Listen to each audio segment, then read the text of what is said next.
All right, good morning. So over the weekend, Fred brought me his 57 Cadillac hood. Seems the hood latch let go and it popped up at speed and bent the back edge of the hood here and the structure. So let's see if we can, let's try this.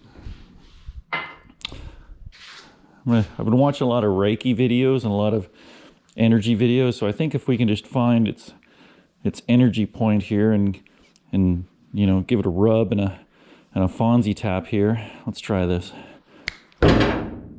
Wow, that actually worked pretty good. And we'll do it on this side as well. Let's see what happens. Yeah, this side's pretty... I can feel you, little guy. It's okay. I think I know what's going on. Put some heat in there. We'll try the old Fonzie tap again. Hey! Well, all right. That is pretty good. Not bad at all. I'm gonna do that more often. I don't know why I didn't try that before. Energy healing for your car.